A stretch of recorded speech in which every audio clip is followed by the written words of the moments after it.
Cool. Another Yeah. headline we looked at was this awesome letter to editor on Sudbury.com, put on your pothole face. And it's kind of written in jest, it's kind of written in satire. But it was a lot of fun reading that and talking about potholes because heaven knows we have enough of them. How many potholes do you think we have altogether? Within one order of magnitude, I would say probably 5,000. 5,000. So, and how did we come up with that number, do you think? Is there an actual study? Or is that just because you That's do a lot just of me driving around? Yeah. That's Yeah, what I kind I of figured. drive, especially around the South End. Actually, we briefly talked about our idea. This isn't an article, but we briefly talked about both of our idea of a Sudbury theme park in our last segment. And one of the rides would be this idea of driving into a pothole and then finding yourself in the snow lab in an old mine shaft as a joke. But anyways, last night I drove behind a snowplow, and the sparks coming off of that plow as it scrapes along the road, Yeah. it's almost like a fireworks. Like it was mesmerizing. Because of Have you ever had that almost yeah. virtual experience?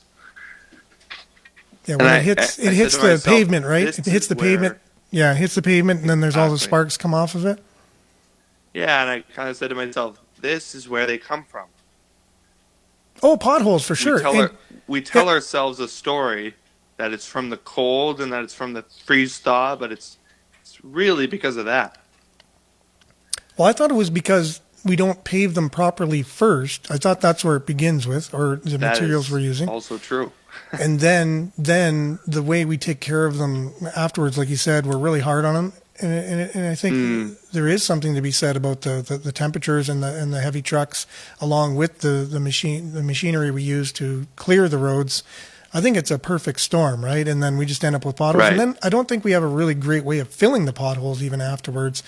Although I know we invested in a pothole machine of some kind and just recently as well. So we'll have to see if potholes can, if anywhere someone can be, very innovative with potholes, I think it would be here in Sudbury or Northern Ontario. So any inventors out there could probably do very, very well for themselves because we got a lot of potholes and we got a lot of different seasons to compare them, It's to true. Yeah. So there you go. We If you're have an the inventor. new, we talked about this yesterday, we have the new electric vehicle battery center at Cambrian College. Yeah, Sponsored exactly. by Glencore. Why not a pothole studying center Exactly. where we just have different types of potholes and then we compare and contrast their strengths and weaknesses and maybe how to combat them?